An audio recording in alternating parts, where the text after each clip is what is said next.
Have you ever wondered why, no matter how many different skincare products you purchase and stock your bathroom cabinet with, your skin issues still persist?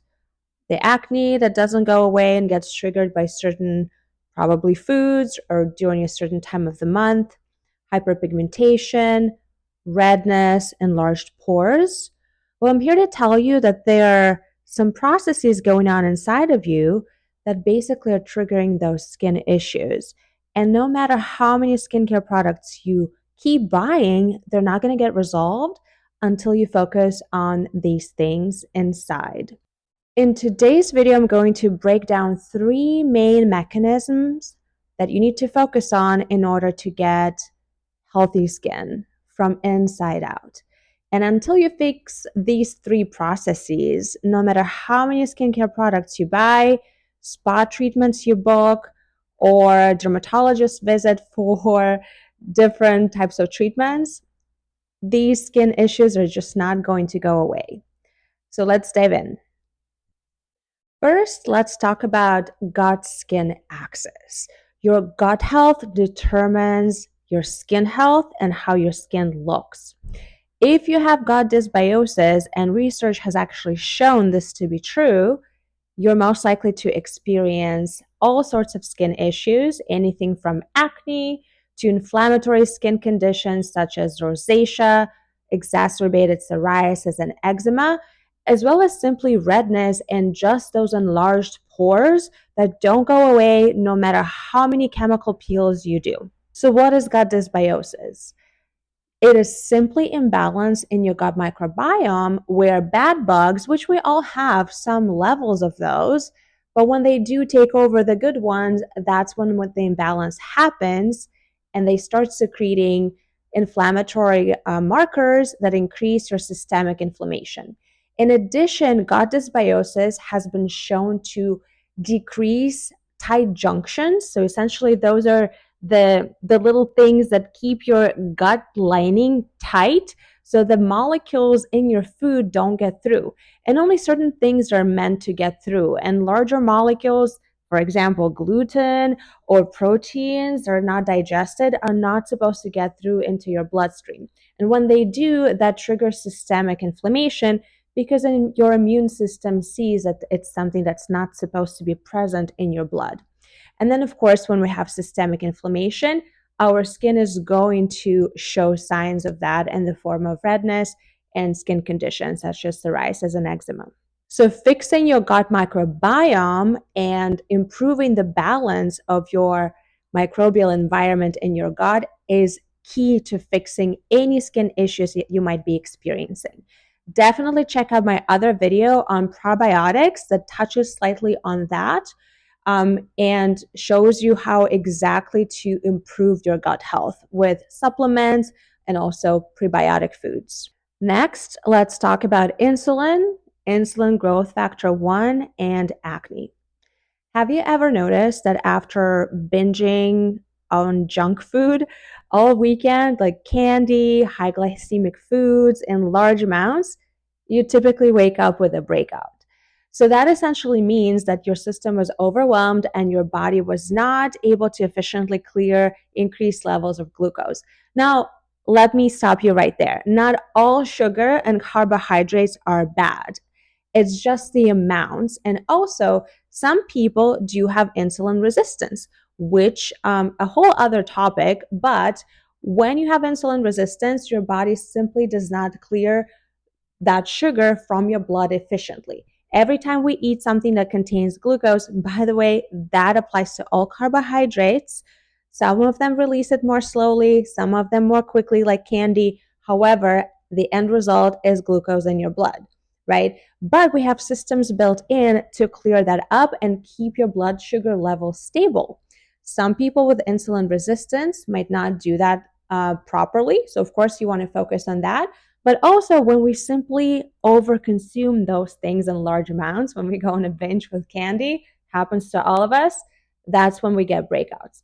The issue is if your diet is consistently extremely high in refined carbohydrates, so you're constantly bombarding your system with high glucose. right? And you're not using it up properly, especially if you're not very physically active person. So the quality of your diet does matter. And essentially what happens is that insulin will also increase the levels of insulin growth factor 1, which actually does increase sebum production in your skin. And increased sebum is a fantastic recipe to get breakouts. In addition, IGF-1 or insulin growth factor 1 increases the rate of proliferation of keratinocytes, which are the cells in your outer layer over the skin. We do need those, but when they are produced in abnormal levels and the old ones are not cleared, they can definitely clog your pores. So add keratinocytes with increased sebum production, and you get a recipe for a disaster, which manifests in acne. So definitely keep your glycemic levels in check and your glucose levels stable, especially if you're acne prone.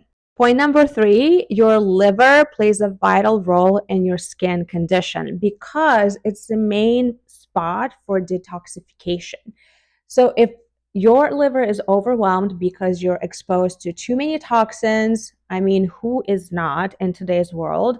And also maybe your diet is very poor, so you're not supporting proper liver detoxification.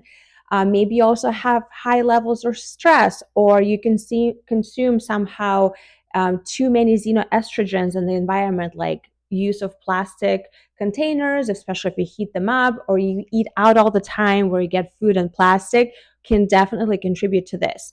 So in the end, if liver is overwhelmed, it cannot do its job properly.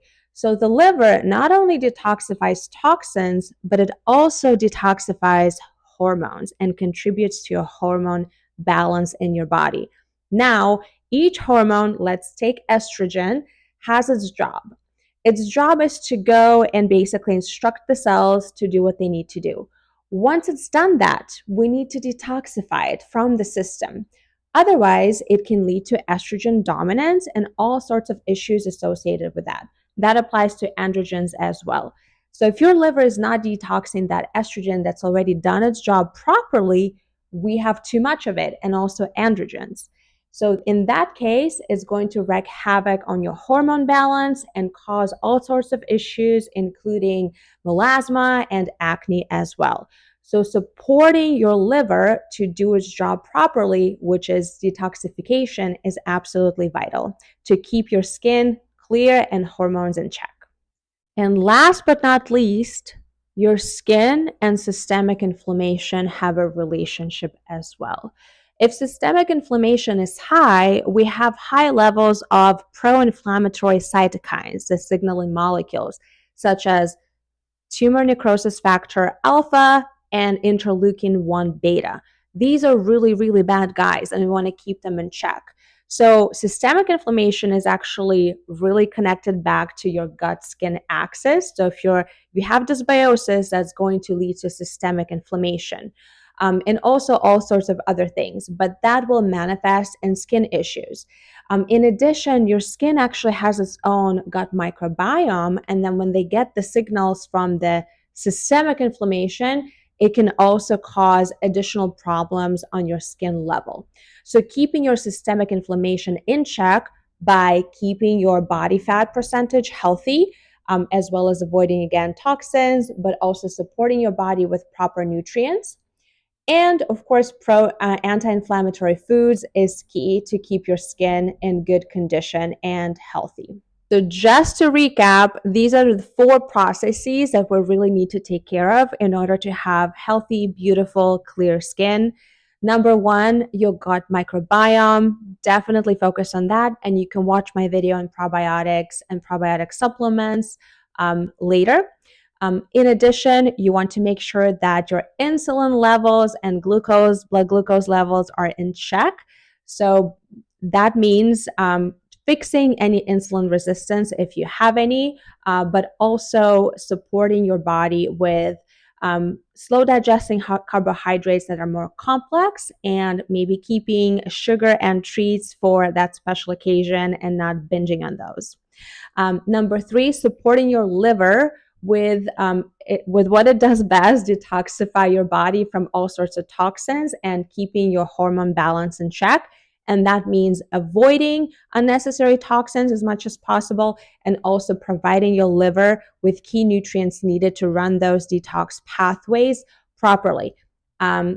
Little hint, I'm actually going to drop a course pretty soon, hopefully next week. So watch out for that. That'll help you learn how detoxification works, how it's connected to your skin issues, and also exactly what to do to improve it on daily basis. And number 4, systemic inflammation, which actually stems from point number 1, dysbiosis, but also other processes happening in your body. We want to make sure we keep our body fat percentage at a healthy level to decrease systemic inflammation, and also support your body with healthy diet and anti-inflammatory foods. If you found the information in this video helpful, definitely hit the like button and subscribe to my channel for more on similar topics. And let me know down in the comments below what else you would like me to cover, what would be helpful and add more value to you so you can get the best skin of your dreams. And I will see you next time.